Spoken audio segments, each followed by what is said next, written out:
नमस्कार दोस्तों। अब इंडियन क्रिकेट टीम में कितने सारे मुस्लिम क्रिकेटर्स रह चुके हैं। अगर आप मैच देखते हो आपको पता होगा कि इरफान पठान है, और यूसुफ पठान है, जहीर खान है, उसके बाद वसीम जाफ़र थे जो टेस्ट खेलते थे, उसके बाद कई सारे हैं। मतलब आप अब अगर काउंट करना चाहो ना तो बहुत सारे निकलेंगे। और इंडियन और हिंदूज कितने निकले पाकिस्तानी क्रिकेट में, मुझे एक दो, जहाँ तक मुझे पता है दो निकले थे। और दानिश कनेरिया का नाम इसीलिए याद है क्योंकि वो कंट्रोवर्सी में आए हैं। अगर उनका करियर सिंपली ख़त्म हो गया होता तो आज किसी को याद भी नहीं होते भाई साहब। अब उनके साथ जो हुआ उसके बाद न्यूज़ बाहर आई, और ऐसा नहीं कि उन्होंने कहा इसीलिए मैं बताया, हमें पता ही था कि ऐसा कुछ ना कुछ तो डेफिनेटली होगा पाकिस्तान के अंदर। पर यहाँ पर भी ये बात हो रही है कि भाई देखिए दानिश कनेरिया के साथ क्या होता था। अफरीदी जैसे लोग या फिर पाकिस्तानी टीम के लोग जो थे वो खाना नहीं खाते थे उसके साथ। ज़रा सोचिए किस टाइप का बिहेवियर करते थे। और हर समय प्रेशर इस्लाम में कन्वर्ट हो जाए, और भाई नहीं होना उसको इस्लाम में कन्वर्ट, क्यों पीछे पड़े हो। और यही मानसिकता जो है ना वो आपको रिफॉर्म्स करने से रोकती है, आपको डेवलपमेंट करने से रोकती है, इंफ्रास्ट्रक्चर डेवलप करने से रोकती है। इसी के साथ ही वीडियो शुरू करते हैं। मेरे ख्याल में दानिश कनेरिया साहब को पाकिस्तान से छोड़ देना चाहिए। कल फिर उन्होंने अपने वहां से होटल के अंदर अपना मेन्यू छोड़ के फिर उन्होंने खाबे मंगा के वहां पे खाए, जिस तरह अगले दिन वो वसीम अकरम साहब कहते हैं ये कढ़ाइयां खा खा के 2-2 साल से फिटनेस टेस्ट नहीं हुआ। ये क्या मजाक है। ज़मामुल हक साहब ने रिजाइन कर दिया, बहुत हंगामा था उनके रेजिग्नेशन के ऊपर। भाईजान ने बहुत करप्शन की है। दाढ़ी जो थी उनकी अपने पेट तक थी, उनकी मूछें साफ थी उनकी, और नमाज में बहुत तवज्जो थी, लेकिन पाउंड भी बहुत प्यारे थे उनको। लंदन में पाउंड लिए बहुत भाईजान। अफसोस है, देखिए ये भी अफसोस है कि किस तरह का हुलिया बना के लोग वारदात डालते हैं, और पाकिस्तान में तो बहुत डालते हैं ना। आपको बताया कि 27वें रोजे के ऊपर जितने ब्लैक मार्केटर हैं जिन्होंने रमजान में पैसे ब्लैक मार्केटिंग करते हैं, जखीरा दोजी 27वें रोजे मदीना में होते हैं। कहते हैं तेरा करम है आका के बात अब तक बनी हुई। वाह वाह वाह, ये वहां कहते जाके। तो ये 2 नंबरी है। इंजमामो हक क्या है, वो सारे अब तो स्कैंडल बाहर आ चुके हैं। अल्लाह भला करे। सजा नहीं होगी सर, कोई पकड़ धकड़ नहीं, होगी, नहीं, सब ना, सामने ना, हो गया। भाई ना, सजा कभी आज तक हुई पाकिस्तान में? मुजाहिर नकवी साहब आपके सुप्रीम कोर्ट के जज हैं, उनका क्या क्या उनके ऊपर इल्जाम नहीं है, उनको पकड़ रहा है कोई? किसको पकड़ रहा है? सवाल ही नहीं पैदा होता पाकिस्तान में। ये तो फैशन ही नहीं ना कि करप्ट लोगों को पकड़ा जाए, सवाल ही नहीं पैदा होता। हाँ, जो करप्शन ना करे उसको पकड़ते हैं। जो शरीफ आदमी होगा, जो करप्शन नहीं करता, उसको पकड़ के पैसे बनाने का फैशन है पाकिस्तान में, वो है, उनको किसने पकड़ना है। दूसरा ये है कि जो आपकी कामयाबी का सीक्रेट आरजू ये है, जो खाता है खिलाता है वो तो बादशाह है भाई, वो तो मलक रियाज बन जाता है ना पाकिस्तान में। आप देखें आरजू, जो जिस तरीके से आपके जो हालात हैं आगे फ्यूचर में, जब मेरे पठान भाई अफगानी भी आपसे आगे निकल गए हैं, अब तो कोई मुल्क ढूंढना पड़ेगा आपकी मिसाल देने के लिए। पता नहीं वो कई दफा मैं पहले माजी में कांगो कहता था, कांगो तो बहुत सिविलाइज हो चुका है आपके मुकाबले में। अब तो देखता हूँ सुमारिया भी आगे जा चुका है। अब देखते हैं आपका किससे मैच कराना है, किससे आप मिलते जुलते हैं। सर अच्छे की उम्मीद रखें सर, शायद कुछ बेहतर हो जाए। भाई मुझे तो उम्मीद सिर्फ और सिर्फ आसिम मुनीर साहब से है, और जिस स्पीड से चल रहा है मेरी उम्मीदें वो इतनी ताकतवर नहीं है, उसमें सकत नहीं खत्म होती जा रही, क्योंकि पता नहीं वो कोई वो क्रैकडाउन नहीं कर रहे करप्शन के ऊपर। और आपका मेन इशू आपके सोसाइटी का करप्शन। सर हो सकता है मोदी जी अखंड भारत कर दें तो हमारा मसला भी हल हो जाए, हम उन्हीं के गले पड़ जाएं जाकर। आरजू वो क्यों करेंगे? मुझे ये बताएं, वैसे मुझे ये बताएं उनका फायदा है इस चीज में? नहीं, नुकसान है? नुकसान ही। आप मुझे ये बताएं, आप कहीं जाएं कुछ चीज खरीदने के लिए, 5 चीजें पड़ी हो आपके सामने, आप उसमें कुछ चलती चीज लेंगे ना जो साफ सुथरी पड़ी हो, जो खराब हो, सड़ गल रही हो, जिसमें कीड़े पड़े हो, लेंगे आप?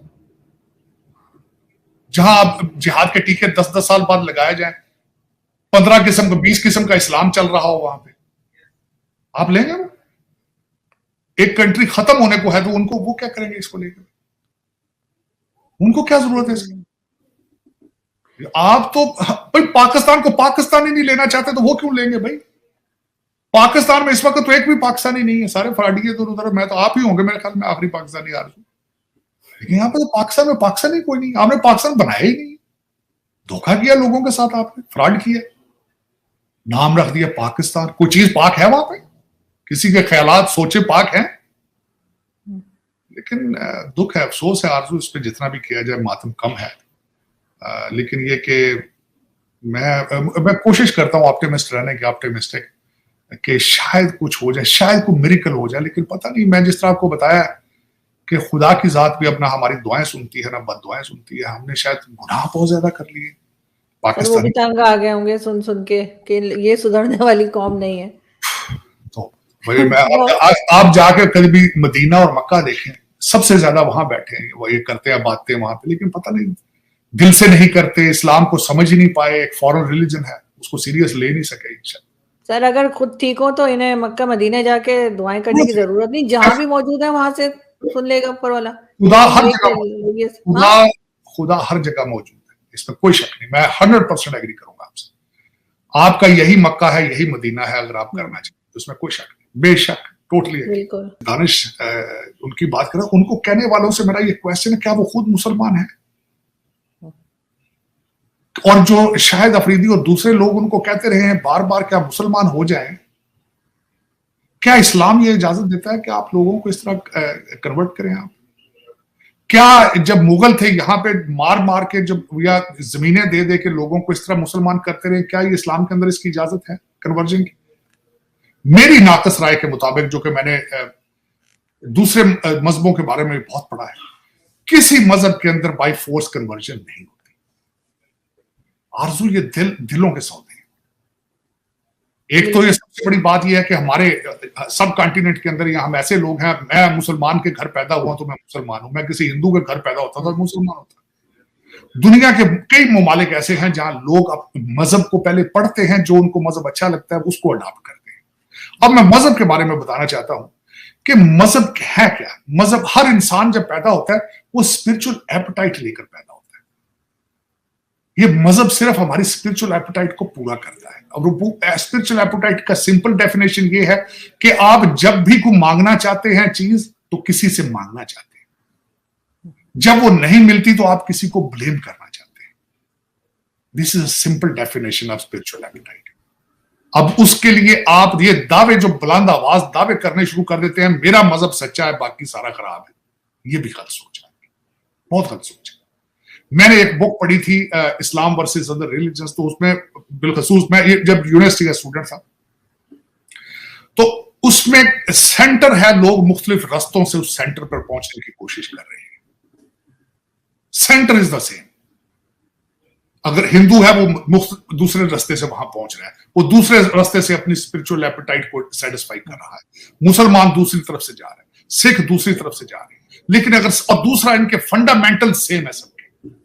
जो मजहब नफरत को फैलाएगा, जो वायलेंस को प्रमोट करेगा, वो मजहब नहीं है। वो मजहब हो नहीं सकता। वो किसी ह्यूमन ने उसको खराब करने के लिए, अपने पर्सनल फायदे के लिए उसमें चेंजेस कर रखी हो, अलग की बात है। लेकिन ये मैं बड़े वसूख के साथ कह सकता हूं कि दुनिया में कोई भी ऐसा मजहब नहीं है जो ये कहता हो कि आप किसी दूसरे का दिल दुखा के, किसी को जख्म लगा के आप जन्नत में चले जाओगे या यू विल अचीव द जो। दिस इज बिल्कुल, और बिलखसूस मेरी इतनी हमदर्दियां हैं आज दानिश कनेरिया की।